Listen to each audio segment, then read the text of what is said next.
Hello and welcome to another episode of the CG Garage. This is episode number 400. Yes, we are celebrating our 400th episode with great person, Scott Leberecht, who is the director of a documentary that we wanted to talk about specifically for this 400th episode.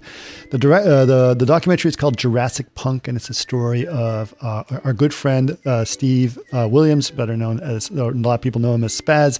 And we did do an episode with Steve way back when, episode 93. So go check that out if you want to check that out. But he is an incredibly important person because of the revolution that he did in the visual effects industry. He was the person that sort of created, one of the main people that created the water weenie in The Abyss. He also created a Terminator 2, the T-1000. And obviously the Jurassic Park dinosaurs, and was really kind of a rebellious person, which is an important part of this, but also sort of redefined the film industry completely for all of us, for everyone working, especially in the visual effects world. And I think it was really great that Scott decided he needed to tell this story about what was happening back in the early 90s, late 80s, early 90s, around that time, and centered it around Steve, because that's really kind of a great thing to do. And so because of the importance of that thing, I thought it was an appropriate thing to have this, the 400th episode. Again, if you want to hear more from Steve, and Mark DePay is also on that episode, episode 93, go back and listen to that. But we seem to do that, Kristen, every 2 years, we have another 100th episode. So That's pretty amazing. So that means we've been doing this for 8 years, and it's been absolutely wonderful. So this is a great way to celebrate it, don't you think? I love it. Yes, 400. That's a lot. Yeah, for sure. Did you enjoy listening to this? Are you looking forward to seeing the documentary? Oh, I'm very excited. Actually, I was looking it up and stuff after this, and I love the cover for it too. The promotional poster. Yeah. Really great. Yeah. So it is going to get distribution. It's going to come out in theaters and sometimes in December. So be on the lookout for it. And congratulations to Scott. And Steve is just a great person. So it was nice chatting with him. Unfortunately, he couldn't join us, like I said. All right, we have a couple quick announcements so you can get to the podcast real quick. Kristen, the first thing is chaos.com. You can check out all these things. V-Ray 6 for Revit Beta is out, and V-Ray 6 for App SDK is also out, and more will be dropping as we go. So just be on the lookout. Look at chaos.com for that. Several events are happening. Kristen, what's happening? Yeah, so you can find these out at chaos.com/events. The first one will be today, and you will be talking at the Real Time Conference. And you can find more out about this at realtime.community/conference. So go. Exactly. So November 7th, which is today. I'll be talking about it later this evening. So go check it out at the Real Time Conference. I'll be talking about virtual production and doing real time ray tracing and some of my experiments and foray into Unreal and Vantage live linking. So should be a lot of fun. A lot of my passion for virtual cameras. All right, what else is going on? All right, so on November 15th, it will be our third edition for Chaos Day India, and this will be online, so you can be anywhere in the world. And then November 17th through 19th, it will be SketchUp at China 3D Design Summit. So Chaos and Inkscape will be there.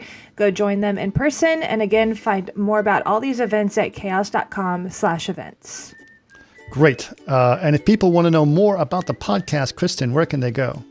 You can go to facebook.com/CG Garage Podcast or chaos.com/CG Garage. And if you'd like to watch us, go to youtube.com/Chaos Group TV. Great. And if you guys have any thoughts or comments or ideas for another 100 episodes, let us know. You can always email us, labs@chaos.com. But please, I'm so happy to celebrate 400 episodes with Scott Leberecht, and it was great to have him on. So with all that being said, please enjoy 400th episode. Welcome to another CG Garage, where the Chaos Group talks. You'll know it's over when the last bucket drops. We're gonna fire off rays in high dynamic range. We know that ambient occlusion is passé. Global illumination won't lead you astray. And while image-based lighting is really swell, you need to make sure everything has Fresnel. But I think this is an important story that you've recorded several important stories about the state of the industry, and this one is a really big one. I absolutely loved it. It's a very challenging film to watch, but also really well told and an important story that needs to be told. And you've done several of these, including you did Life After Pi as well, right? Mm-hmm. So I want to sort of put things in perspective for people and talk about, first of all, let's talk about your background and how did you get involved in visual effects? So you've been a visual effects person, so you know this industry. But how did you get into it? What's your background? Well, I was a huge, effects nerd, sort of living in Ohio in high school and reading all the Fangoria and all the Cinefex magazines and all the things I could get my hands on about how the effects were done. And it wasn't until I started interning at Kenner Toys that I was in school for industrial design, and one of the internships was Kenner Toys, because the headquarters was literally in Cincinnati, Ohio, where I grew up. Right. And so I got to intern there, and the minute I walked in, I saw like dinosaurs all over the place. Right. And this was 1992. And so they were hard at work creating the first Jurassic Park toy line. And what I saw all over the office, the design floor, was Stan Winston's maquettes. And they were using them to sculpt the toys around. And so I always knew the connection that Kenner had with the movies, and that a lot of their toys were promotional toys for movies. But it wasn't until I started to really investigate that, there's a way to take my industrial design education and turn it into a movie making career. And I discovered that Charlie Bailey, who's a model shop, luminary from Industrial Light and Magic, actually graduated from the same school of design that I did. And so Right. I immediately started researching internship opportunities at Lucasfilm, and I applied, and I was able to get an internship. And so for about 3 or 4 months, I was working for Industrial Light and Magic in the art department. And then that turned into a job. And I started doing storyboarding for commercials and some of the movies. And then eventually that evolved into an art director position. And I went on to stay at ILM for 5 years, up to 2000. So I was there from 1994 to 2000.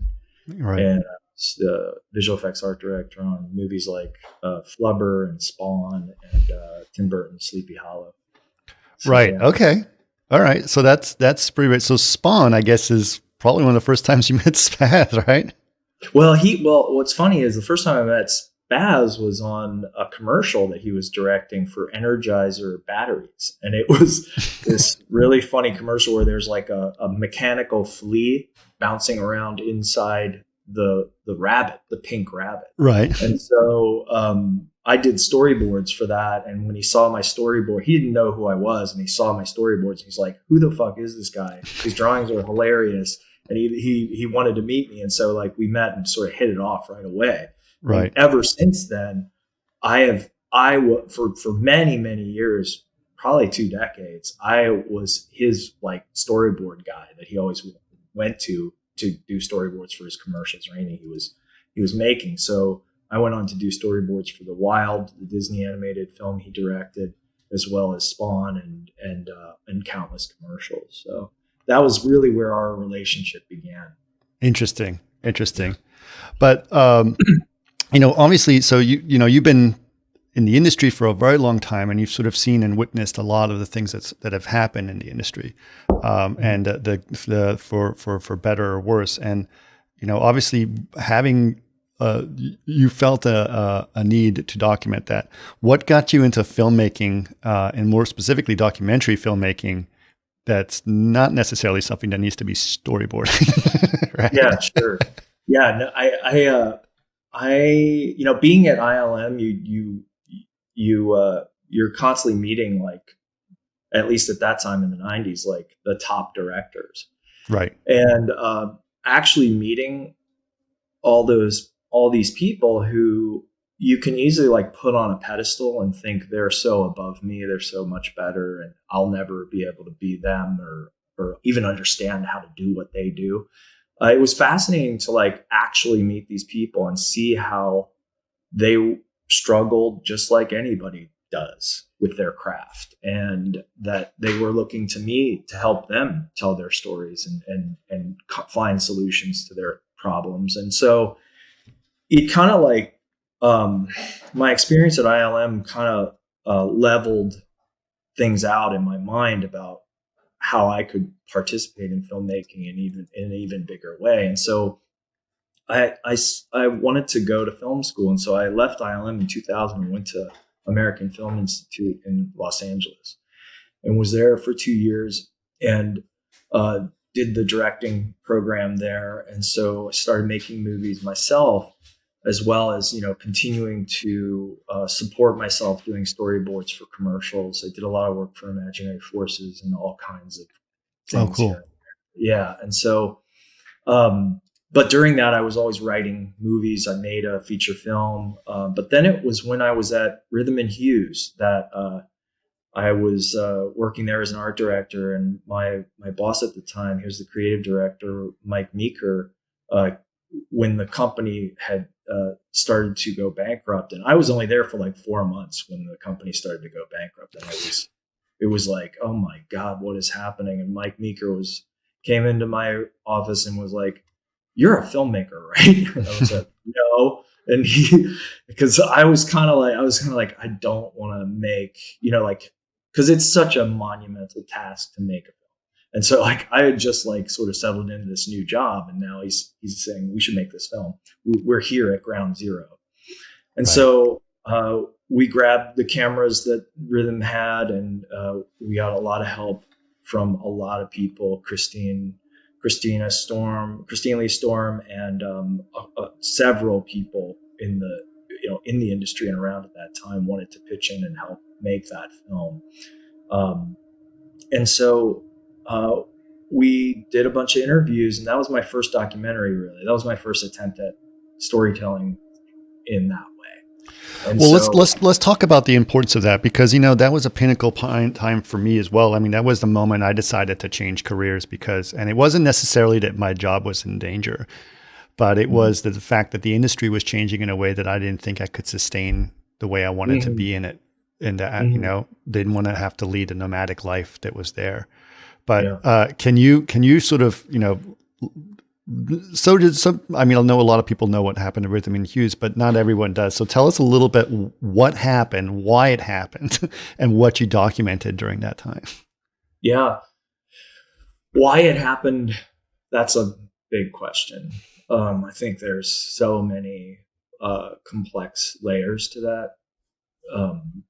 But Rhythm and Hues was one of the oldest visual effects companies ever, right? Yeah. Yeah. Older than ILM, I believe. Yeah, and they were really I think they were the first to do like furry animals really well. And right. And so they, I was so when I was there and the shit hit the fan and the company was going bankrupt, a lot of people around the office were talking about obviously the problems with the schedule shifting on Life of Pi, but they were also talking about two other films, and it was the Percy Jackson film and I want to say Snow White. Oh, The Huntsman. The Huntsman, that's it. And I think there were I think that's it. But there were three films that everybody was like, all three of those films pushed their schedule in the same time. And so it was like, it wasn't just one group of visual effects artists at Rhythm and Hues that had a film get pushed. It was probably the entire company at the same time. And unfortunately, when they say, hey, stop working, we need to do some more work, then we're going to come back. It's like for 3 months, that's coming out of Rhythm and Hues' savings, cash reserves or whatever. Right. So that was a lot of what I was hearing from John Hues at the time as like how a lot of that happened. And I think that ultimately, like the big thing I learned during that process of interviewing everyone and talking about what everybody's different thoughts are about why it went that way. It also had to do with a lot with the subsidies in other countries and how Rhythm was like one of the last California holdouts studio where everyone worked in California. But I mean, of course, the irony is that, while this is happening, they're winning an Oscar for the work that they do. Yeah. And so like that was the big thing that was like, and also what was amazing about that time was that because of what was happening, a lot of people felt in a way safe to talk about all the problems. So prior to that moment, I couldn't have made that documentary. Right. And also, there was a very narrow window of time where people felt safe to talk about all the problems. Right. And it started to close probably about 3 weeks after the Oscars and after all that, because people wanted to start to calm down and not talk about it so much because it would upset the powers that be. Right. And so that was probably what was the most amazing thing about making Life After Pi, was that it was this brief window when people felt safe to air their grievances publicly. And then it went away very quickly. It's interesting. There's always this fear that you're going to get blacklisted, which does happen. In fact, we have, if Spaz comes on, we'll know very quickly that that's exactly what happened. Yeah. So, It's just, I think there's so much competition. And so you just literally don't want to do anything to possibly not get hired on the next job or whatever. Right. Yeah. And that is, that fear of being overworked and the trauma that happens there still exists. Obviously, there has been news recently about people saying the industry is just treating them poorly right now. There's a crisis. There's another video that came out recently called the visual effects crisis. Yeah. And it says a similar story. So this problem has not gone away, and people are sharing those videos. They're not necessarily saying, it's not quite the Me Too movement, shall we say, of the visual effects, but it is people sharing that and letting people know.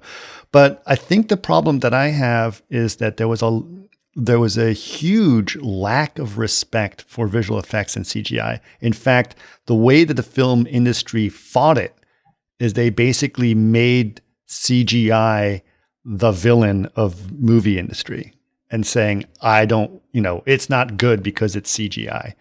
And that I thought was a horrible way to defend the behavior of Hollywood, right? Yeah. To villainize the industry or the medium itself. Yeah, it's kind of it doesn't make a lot of sense. And coming from being a kid in the 80s and watching all these great movies like Raiders of the Lost Ark and E.T. and Back to the Future and all this stuff where the studios had like one shot in their gun and it was one tentpole per summer, really. And they had to make sure that script was airtight and bulletproof and it was a good story. Right. And I think that I found it shocking after Jurassic how quickly those what were supposed to be the best films of the year were turning out to be just a pile of junk with some amazing computer graphics in it. Right. And I think that what I think everybody kind of knows this, but it's the idea that the trailer is the key. And right. so that's what sells the tickets.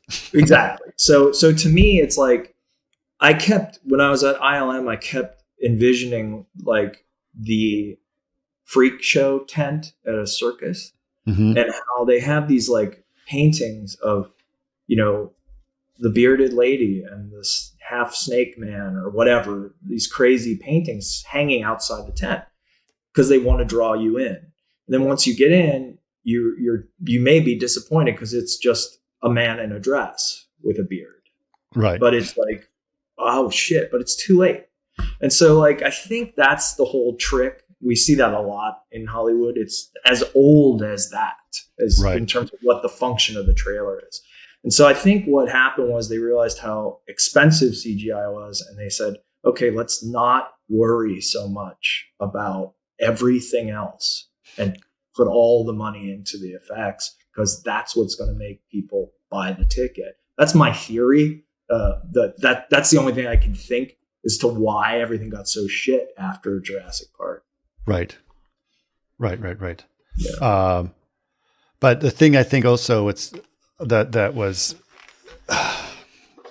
there was something else. Like, for example, visual effects can be amazing, is amazing, and usually it's invisible, and that's when it's the most amazing, right? Yeah. When we do our job really well, no one knows we did it. Mm-hmm. Right. And I think that I remember going to the bake-offs when, what was it? Fury Road was presenting, and they kind of told us we're not allowed to publicly talk about how much was done in CG, because they wanted to pretend that it was all in camera. And they did a lot in camera, but they did a lot in CG. And what was even more amazing is that you couldn't tell which part was which. Same with Jurassic Park. You couldn't tell. It's very hard for the viewer to say, okay, that's a CGI dinosaur, that's a mechanical dinosaur. Mm-hmm. They were so seamless in terms of, at least at the time, which one was which. And I think that's what was so good about it. So it's the villainization of CG that really kind of got disappointing in some ways. Yeah, I think there was a backlash for sure, where for a while that's like, well, they're not using CG, they're actually building, these things and shooting them in camera. And I think that's kind of that's also, possibly what's happening with the dome screen that they're using in like Mandalorian and stuff, where it's like, the LED screens. Yeah, the LED screens is like a return to, you can't fix it in post world, right. Where it's like, although they still can, but it's like, right. But it is returning. It's bringing things back to a time where like, you better have your shit together visually when you step onto that so stage. I have a couple thoughts about that, because I actually do think that LED walls have their goods and their bad parts about it, but I think that they're very powerful.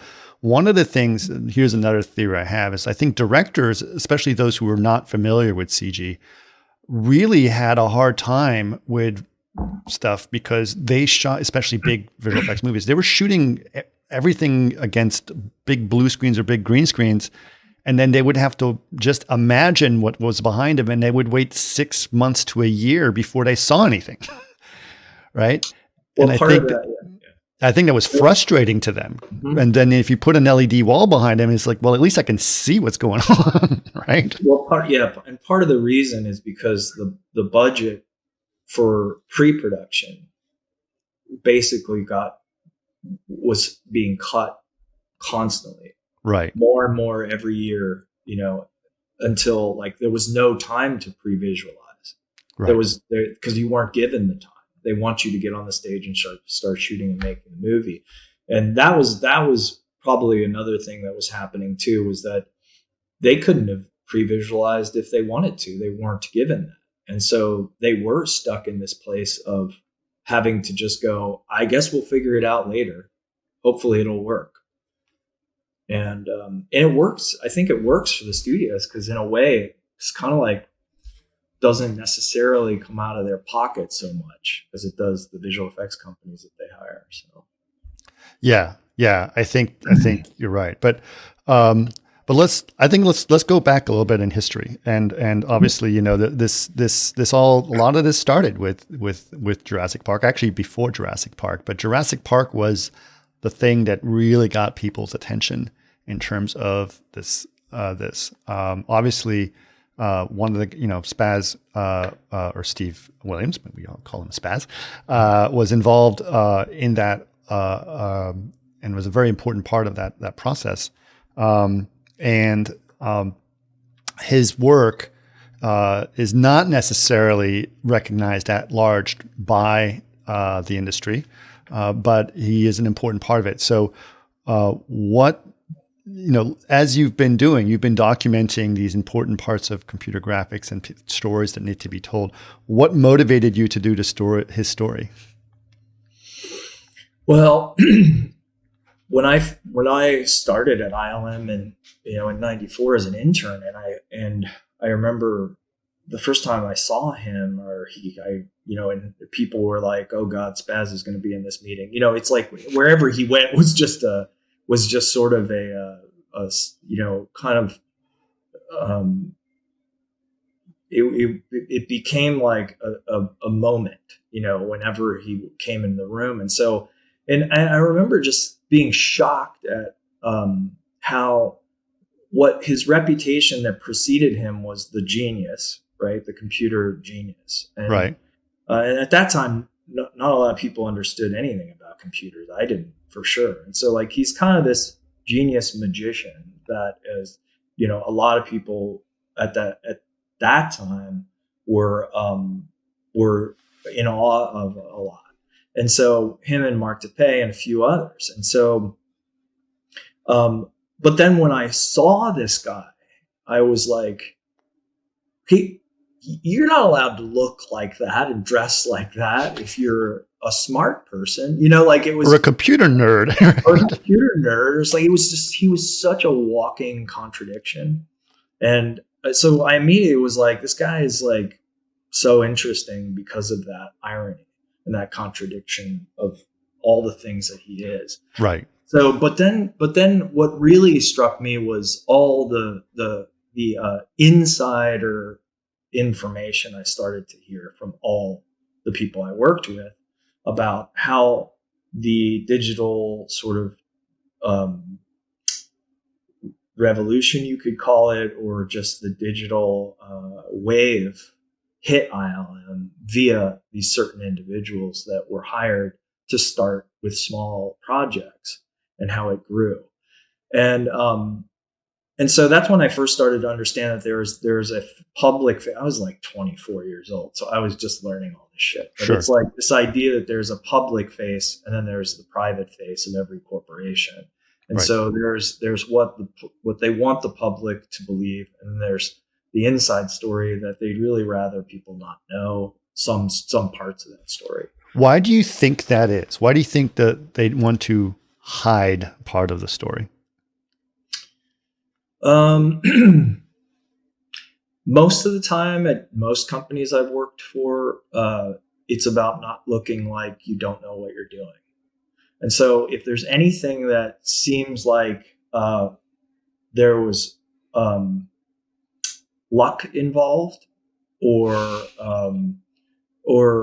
literally like the way you had always done things and the way that the authority figures had decreed this is the way things should be done, when that was literally turned on its head by people who were no names, that was another problem.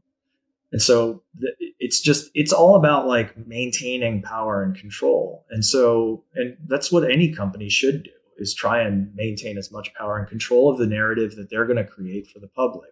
Right. And so it's how that narrative serves the corporation, and more essentially how that narrative serves their relationships with clients, especially when you're talking about a service industry like visual effects. And so you need to create a story around your production company or your effects company that will make the people with the big bucks want to work with you. And so I think that you don't want stories out there that suggest that the people who are in charge maybe were mistaken, or the people who are in charge were lucky, or right. The people that they're not paying much money at all are actually the brilliant people. Right. You don't want those stories out there. So that's why I think we're always going to have two stories. Do you think that they also just didn't know how to talk about it, and or the people that needed to say something didn't really know what to say, so then they just pretended it wasn't there. You mean like? Like it's like, I don't know, like some front facing person at ILM doesn't necessarily know how the water weenie was done in Abyss, Oh, right? right. And so Yeah. like I'm just not going to talk about it. Oh yeah, yeah. Well, one of my favorite interviews was with Jodie Duncan of Cinefex, and she had this great moment where she was talking about how difficult it was for her after decades of reporting and writing for miniature effects and in-camera effects, and all the things that she knew and was able to ask questions about. She was suddenly confronted with a sort of like language barrier where she really didn't even know how to ask questions, and nobody did. It was so. That's why I say, like, when I think about that time, it was so much like magic. It's unbelievable because people didn't have any clue, like nuts and bolts, how this was done. Right. And so everyone had to learn. And so I guess when you think about, I'm getting a call from Time Magazine or Newsweek or whatever, I'm in the PR department. I don't want to speak for people who do that job, but right. I'm imagining that it's like they want to do a story about how the effects were done. It's like it's almost like you have to try and frame it in a way where it's going to stay sexy somehow when they talk to this person, and it's not going to get too mired in the process. Right. And so what I also saw, I guess, around that time was a lot of like attention on Stan Winston's work, say for Jurassic, or this like story of like, there's always like the stage element, and then there's the computer graphics element, and how those two worlds come together at that time. And stop motion too with Tippett, right? Yeah. And so that was a big part of that time, was them wanting to, because it's more cinematic to go film at Stan Winston's shop. It is static to go film a guy sitting at a computer. And so, John Van Vliet made one of the best cartoons ever at that time, which was a picture of one guy sitting at a computer and then another guy standing over his shoulder pointing at the screen. Right. With a bubble around their face saying, insert visual effects supervisor here, insert computer graphics artist here. Right. And that was the photo that was used all over every publication you ever read in the 90s. Right. So, yeah, so it was a really hard time back then to sort of, in a way, make this stuff palatable for the common man. Yeah. I mean, I think you're absolutely right. Absolutely right. So, just to give people, I know we're kind of jumping all over the place, but that's my style, man. Mm-hmm. Let's give people a quick, just give people your summary of Jurassic Punk. I guess the name was originally called Spaz, right? Yeah. So, okay. Yeah. So I originally titled it Spaz because it just felt perfect. Yeah.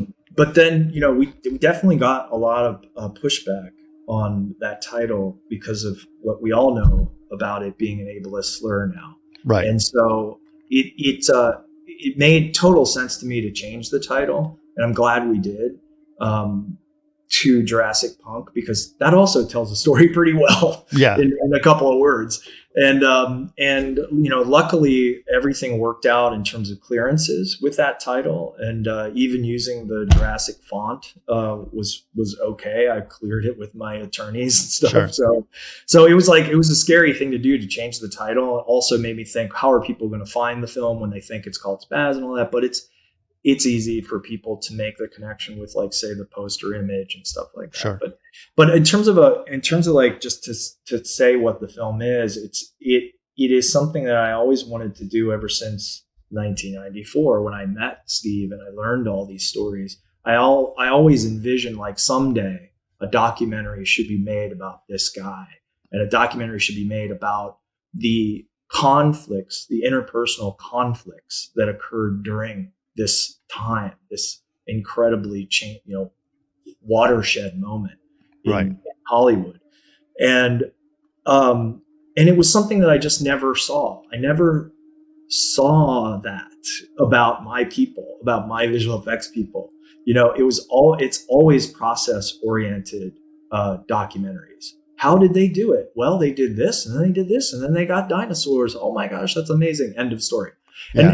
But none of it was about like, what was that like for the people to see these first tests, and what was it? It was just the closest it came was this Phil Tippett drama of like Phil, being told we're not going to use stop motion, right? Going all computer graphics. Like that was a wonderful dramatic story that they installed in all the Jurassic Park lore and making of stuff. That is extremely ironic that they did that, because if you watch your documentary, you realized how that was not what they wanted to do. Like they really didn't want to do it. Yeah. And I think that the part of the story that maybe, that's the thing again, it's like the part of the story that maybe doesn't want to be told so much is the sort of, I want to say grassroots push from the bottom up to make it was rebellious. It was very rebellious. Yeah. And so it's like, I think that's the kind of story that appeals to me, this underdog tale or whatever. Yeah. And I think that Phil's story was great. And I think but Phil's story had like kind of a happy ending because he ended up being the supervisor. Yeah. So it had this nice, like, oh my God, everything's fucked. And then it turns out it's not fucked. Everything's going to be fine for Phil.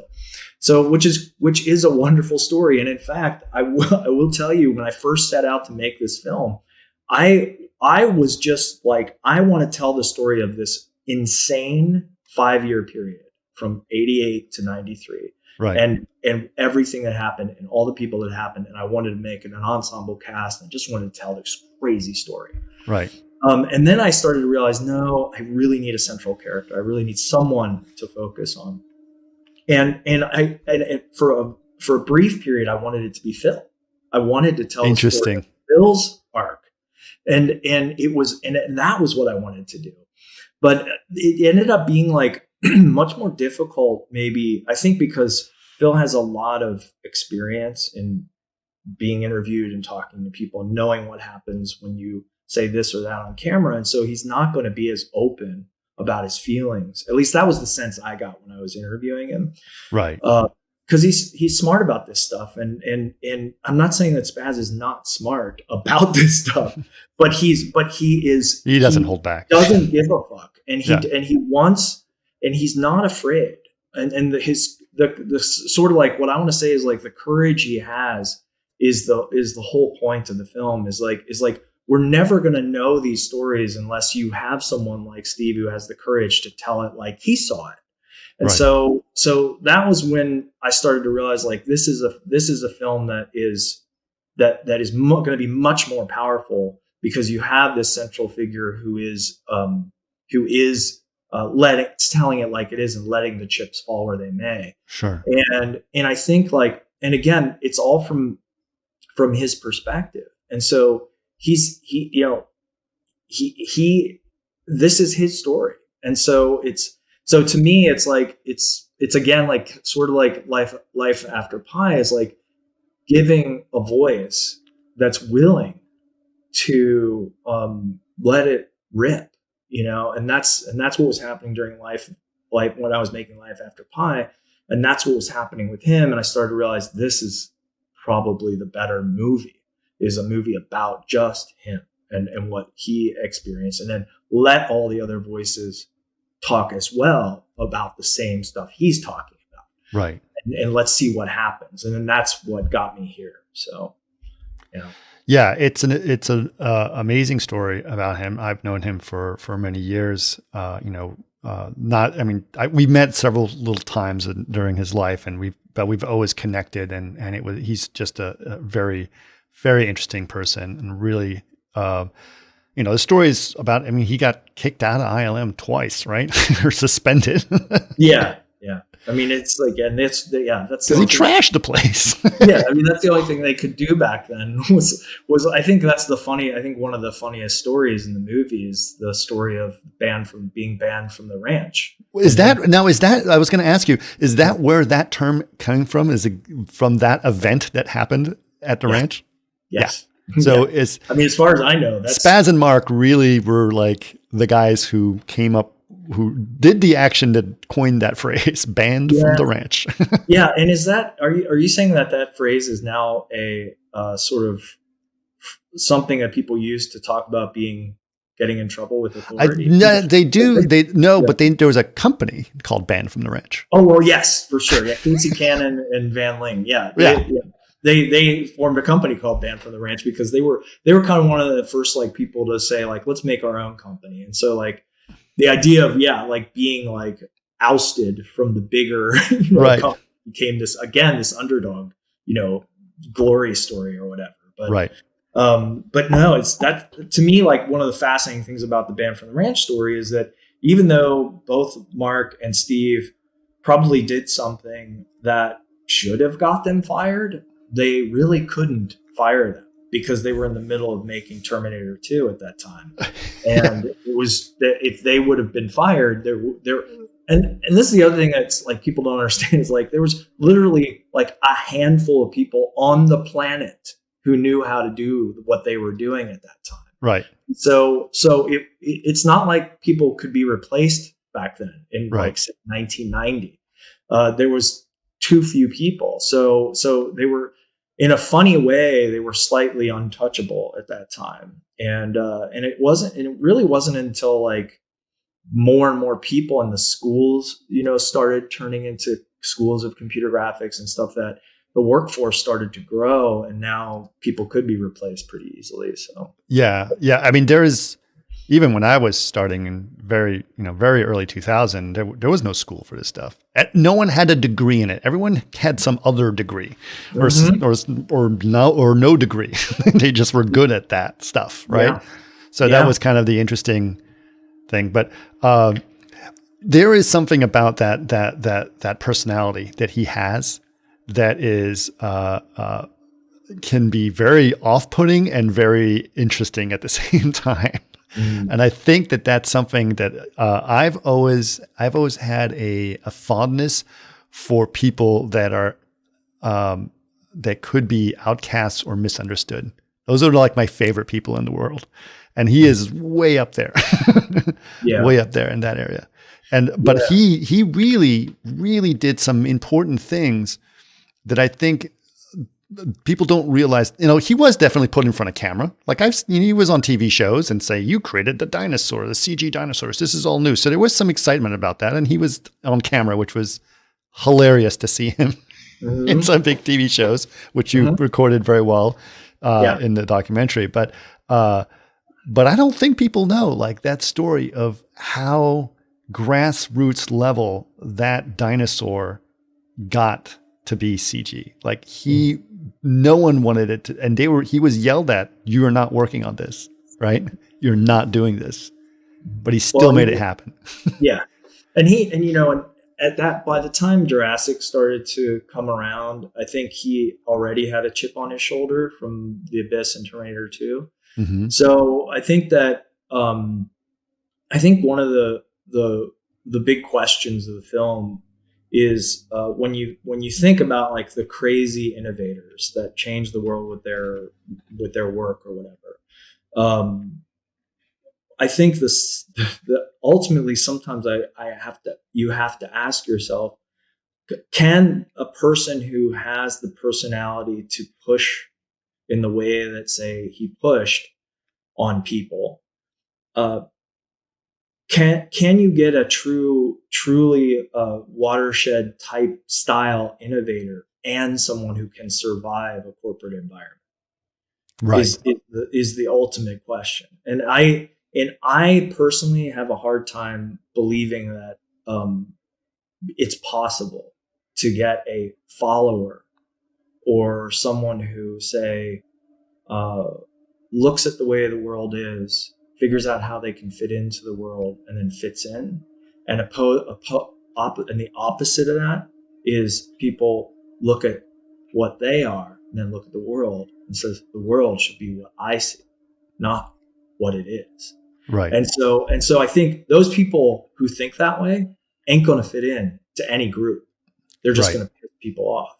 And so I think that's the sad irony of these stories is that's, nobody wants to believe that if you want to do great things, it means you're not going to fit in. But I think sometimes that's the way it works.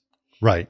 So, but the thing that's interesting, if you really think about it, he was supported by someone else who was very rebellious, right? By Scott Ross. Scott Ross is a very rebellious character. Mm-hmm. I know this personally. I work with him. Yeah. And he always wants to, he operates with a chip on his shoulder too, right? And that's his motivation. Yeah. And that's not a bad thing, by the way, if it wasn't for, Steve having this chip on his shoulder, he would never have snuck that picture or that animation, that walk cycle in front of Kathleen Kennedy. Right. Yeah. And if that didn't happen, you and I would probably not be having this conversation today. Yeah. And I hope the film tells that story that you're telling right now is that the idea is it wasn't just Steve. There was a whole collection of people who were similarly pushing for change and pushing for things to happen. Right. Douglas Kay is also somebody that appears in the movie who he covered for Spaz in a lot of ways so that Steve could do the things that he did on his own. Doug was running that department along with George Joblove, and those guys knew where they could go with this new technology, and they knew that Steve was somebody who could do it. And I think that there was a lot of people who covered for him, and I think Scott is another one who was maybe on a higher level, was one who was not afraid of the computer technology and really wanted to embrace it. Yeah. Yeah. Well, he was the one who basically told the executives, you can fire them if you want, but then you got to call, James Cameron and Fox and tell them they don't have a movie. Yeah. And he was and that was the message. He was like, I'm just doing my job. I'm telling you what's going to happen. Sure. If they get fired. So. Yeah. I think, but the thing that it did happen, eventually, while he created those moments, Steve created those moments, him and Mark and the people that supported him, as we were mentioning, a lot of them kind of had to, they couldn't be part of that corporate machine. Scott started his own company, right? Because he couldn't be part of that corporate machine. Steve and Mark left. They decided to make their own movies, right? And do their own things. That's the thing that I think is interesting. Those things don't always work out. And it was a challenge. So you put that you put that in the documentary as well. The challenge of how this affected his life. Let's talk a little bit about that. What were your thoughts about that? Yeah. So the other thing I realized in the course of making the film was that it started, I think every filmmaker has this experience of realizing that a lot of what film can ultimately be about is your own stuff too. Mm-hmm. And so I, at the time, was struggling a lot with my own career arc, right? Sure. And becoming, turning 50 and being in my 40s when I was filming, you kind of have this moment of is that it? Is that what this is all about? Is this it? And so is this as good as it gets? Yes. The thought in my mind was I do believe that everybody, when you look back on your life, you have a sort of roller coaster of a life, and you have these high points and low points, But I do believe that there's a general bell curve that you can probably identify in your life. And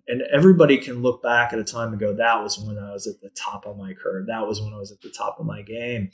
And I think that, I think the idea of looking back and not being able to be present and not being able to see the future because you're too busy looking back and sort of ruminating, was where I was at the time when I was filming. And so it would make me sad sometimes when we talk about all this stuff, I'm sitting here ruminating about it as a guy who's just kind of been an art director and done some things, but then to think about him as sort of like being at this time that occurs every 100 years, maybe, Sure. that a watershed like this happens, and to know that he was right on the front lines of that. And to look back at that, like, how do you top that when you have a lot of life still to live? Right. And I think that question too was something I wanted to explore, was like, how do you let go of the past? How do you, especially when you've had some great accomplishment, how do you let it go and realize that's the past now? And there's this new thing I am, or the world is, and what am I going to do with it now? And so that to me is another big theme of the film, is like letting go. How do you let go? He was he was challenged quite a bit through the things he was doing, you know. And I think you're right. He was a rebel who was given free range to do anything because of how he did things, which, when you have a personality as strong as he abused himself, right? Mm-hmm. He allowed himself to just go crazy. I am in control. I have this. No one can touch me in some ways. Mm-hmm. And listen, I'm not criticizing him, because I think that what he did is important. But I think that when suddenly people start taking the reins back from him, that must have been a real challenge that you know, led to some, so like I'm not going to spoil the film, but the second half of the film is very challenging to see how this could affect someone. And it's an extraordinarily emotional film, which is very, very important, that I think needs to be explored, because I almost see him as a metaphor for the industry in a lot of ways. Yeah. I mean, that's what I saw too when I was putting together the film, was I started to realize that, like, even though his story is extreme and his story is 1 in a million, it has the same structure as, I feel like, any artist who's done something in their life with art or in a creative field. I feel like it's always the same struggle with, like, art and commerce. It's always going to be a battle. And I think, you know, in a funny way, I also hope that that people understand when watching the film that even though things were difficult for him later, and things were difficult for him even while he was there, that it's that antagonism of both sides antagonizing each other that actually makes great things. And so I think we're living in a world today where people are really afraid to antagonize other people. But I do believe that that's where great things happen, especially in art. And so I think that in a funny way, he represents maybe a 90s punk hero, in that at that time, that was money in the bank for people to have. If they saw somebody with an attitude like his and a fuck you way, that meant money to a lot of people who were looking to cash in on creative work. And that changed in the 2000s and later, where it was like, nobody gets to say fuck you anymore. Like, that's just not allowed. You'll be replaced. There's too much art now. We can pick somebody else and make them a star, you know? So it's like, So it's funny. The film really is something I think I want people to remember when they're watching, is that this was the 90s, when it was all about saying fuck you to the man, and all about saying, like, I'm not going to do what you tell me, Right. type of thing. And so in a funny way, like, he was in the perfect time to in a way sort of be, for people to look the other way when he misbehaved or didn't do things, Sure. or say things the right way. Because everybody was like, he's making us rich. Holy shit, he's going to make us all rich. Or, who knows? Right. But it's like, but that's kind of the way it was back then. It's not that way anymore. But there is something. I think there's still pockets of that, Scott. Hold on a second, because Tim Miller has done that. Tim Miller did that twice, right? He was the one who went to, and yes, he had a lot of trouble trying to get that message across, and it took him years and years and years. But he basically told the studios, yes, you can make an R-rated superhero film, right? Awesome. With Deadpool. And it took him 10 years to make that happen. Yeah. And it took him even longer to say, yes, you can have animation that is not for kids, and to make Love, Death, and Robots, right? But it took, again, a long time for it to happen. But and the same thing with Alberto Miyago as well, right? He got fired from the Spider-Man team, right? And he's like, screw you, I won an Oscar. You know what I mean? But Alberto is a perfect example. Like, they took what he did and ran with it, and then let him go. Yeah. Like, that's a perfect example. So yeah, you're absolutely right. There are little stories here and there that, I think the Arcane animated series is another one that's kind of impressive. And that there's a game company where people were like, we're going to do it different, like, we'll do things differently. And look what happened. They swept the Annies, like, So yeah, I do agree. I think that there is maybe more, and maybe in a way, I hope that this documentary coming out now just ignites more of that, and more of these people are talked about. They are currently sort of like pushing the envelope. Yeah, that's you're leading me right where I wanted to go, which is perfect. Okay, so I mean, I know you listen to this podcast, but you also listen to my Martini Giant podcast, and you know that Daniel Thrawn and Eric Shealy and I talk about what happened in the 1960s and 70s, and how the studios like almost went bankrupt until they just gave some money to like these guys, and they made Easy Rider, and they're like, holy crap. And the entire film industry changed because of that. Right. And I think, to me, it wasn't until I've been obsessively talking about that. And then I watched, your Jurassic Punk, and I was like, oh shit, that's exactly what Spaz did. Like, you know what I mean? He did exactly, he created this revolution that created all of these films, et cetera. But what's interesting now is that we're stuck in that rut, right? We're like, we don't know how to get out of the superhero films and Star Wars sequels, right? We're 40 years and we're still making Star Wars stuff, right? And so I think that this documentary sort of illustrates, I'm not necessarily saying, oh, we should go back to doing what Jurassic Park did, but we need to go back to that rebel. We need to find that new rebel, right? And who's going to flip the switch and create something different, create something unusual, and actually incentivize the industry to not play it safe anymore. Yeah, Right? I think, I mean, I hate to say it, but I think a lot of the responsibility for changing the industry falls on the customer. And the people buying the tickets and viewing this stuff. Right. And so I think, like, what I feel guilty about is I will always say a new Batman movie, even though I'm disappointed every time. I'll watch the next one. I'll always watch the Marvel movies, even though I'm disappointed every time. I'll watch the next one. That to me is like part of the problem. Is that as long as people keep paying to view this stuff that is the problem, they're going to keep making it. Right. Now I'll say that, but then I'll also say this.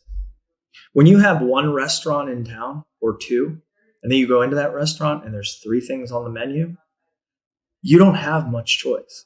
And so like, that's the other part of the problem, is that in terms of just the limited choices of what are we going to watch tonight. And in terms of when it comes to, say, stuff that is maybe has low nutritional value versus stuff that is probably good for you and makes your brain work.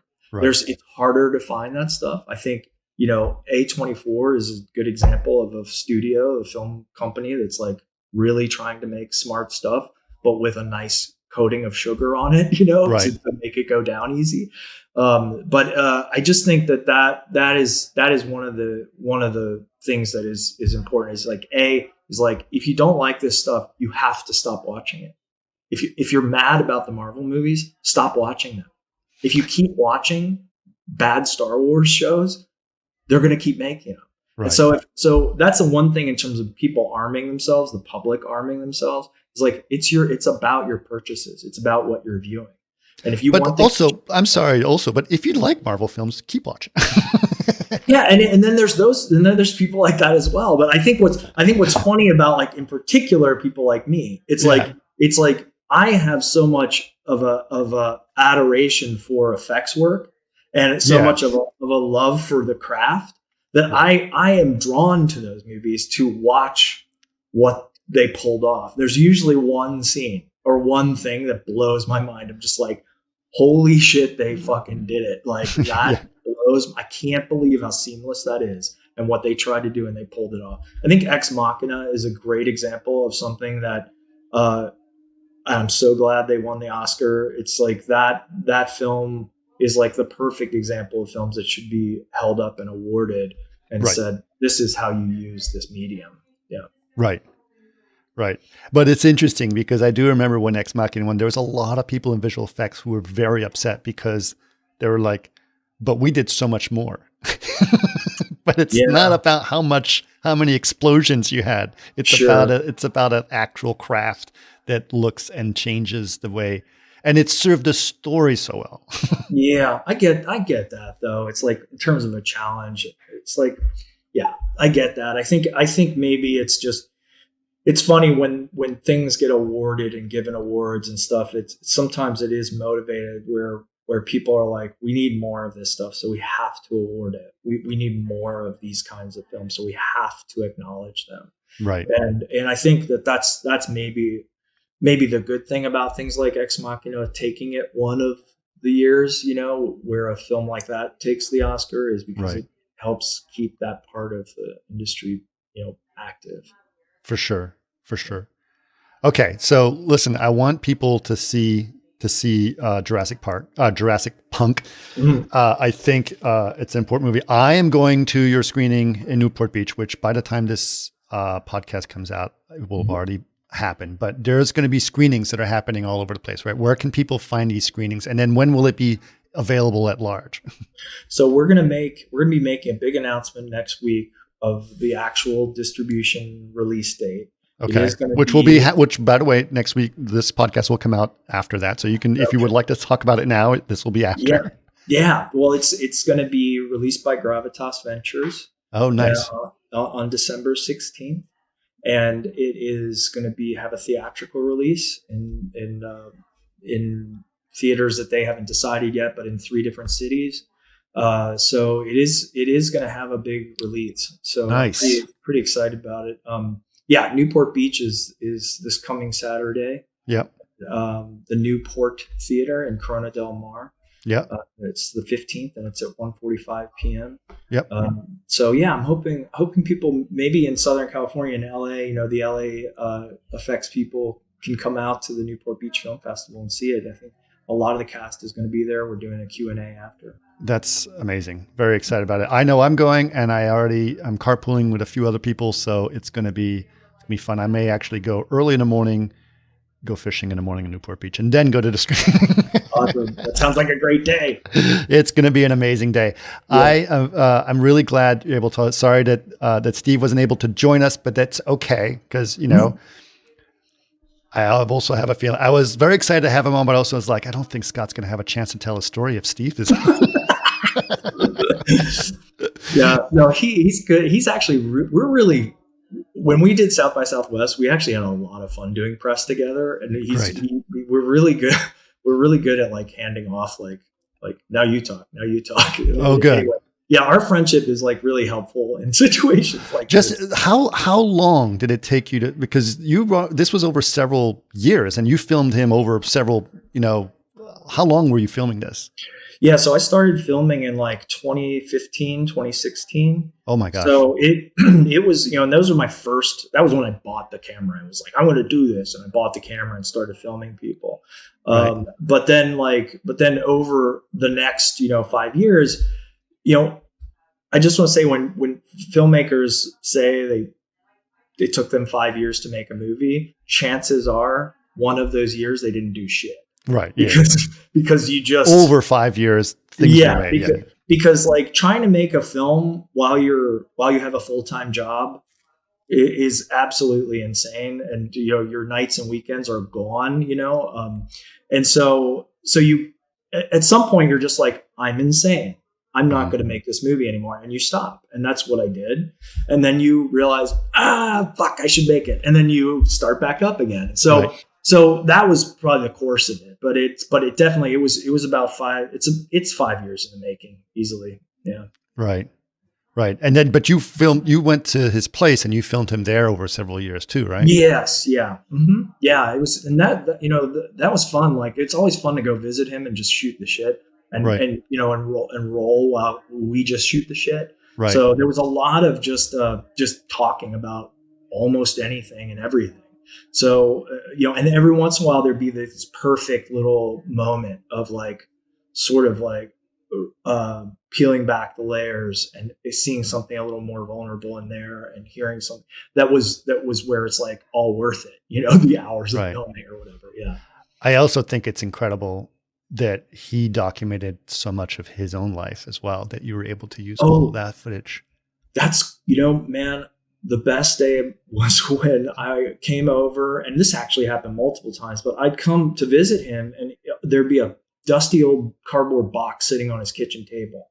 Uh-huh. And I'd be like, what's that? And he'd be like, open it. And I open it and there'd be like 15 DV tapes sitting in there of just random shit that he filmed himself with his family or his friends and whatever. And so like the sort of archival material I was able to get from his dusty old boxes, because he kept everything. And at the time, I think he was putting everything away because he knew that what was happening in his life and what they were doing was absolutely going to change everything. And so he wanted to keep everything. So I had like boxes and boxes of diagrams and sketchbooks and all kinds of stuff from him that I'm hoping to someday release to the world in a special way, that so they can see in detail everything that I was able to recover from his attic and his basement or whatever. But he definitely had tons of home movies that I was able to use. And I'll just say this last thing though, is that, the 90s was the last gasp of the home camcorder. Yeah. And if you're going to make a documentary, and you can see a lot of them coming out now, that era of the 90s was it, in terms of like tapes, physical tapes actually still existing and being able to take them, scan them, and then make a documentary. Yeah. Because right around 2003 or so, our smartphones started to come out. 2004, I think it was. And 2007 was the iPhone. So yeah, okay, so that's later. But what I noticed was that like his tapes started to go away after 2000. Like there just weren't a lot of tapes anymore. I think even the flip phones could do a little bit of video, and so anyway, I just think I feel like kind of lucky about that. I picked an era that was like so like filled with real hard copies of footage. And I just don't know what it's going to be like in the future for filmmakers who want to make stuff, I just scour people's Facebook feeds. Or just like, but you know how it is, you get a new phone, you throw the old phone away, you forget that you're throwing away all, unless people are diligent about saving stuff on external hard drives, and then those external hard drives aren't destroyed or in some way corrupted, like you're fucked. Like all that shit's going to be gone. Right. And so, so it's kind of a fascinating time to make documentaries about people and things as the 90s, because there's still a lot of that good stuff laying around. Yeah. Well, listen, I'm super happy, that you came on to celebrate our 400th episode. You documented one of the most important times in the visual effects industry, and a story that is not told all the time, a story that needs to be told. And I think that Steve does need to have his story told, not just because it's Steve, but because people need to realize what happened then and how it happened. It's the only way that we're going to improve on our history is if we learn from our past. And I think that, if we want to sort of create this new revolution, I want to create a new revolution in filmmaking. I think that there's ways that we can think about what films are and what films mean and how we make movies.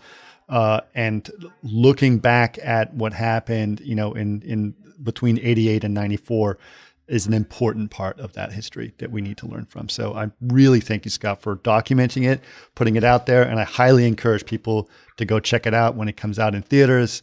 In the United States, definitely go check it out. So Jurassic Punk is awesome. So thanks so much for doing this, man. Chris, thank you so much, man. I'm so glad you liked it.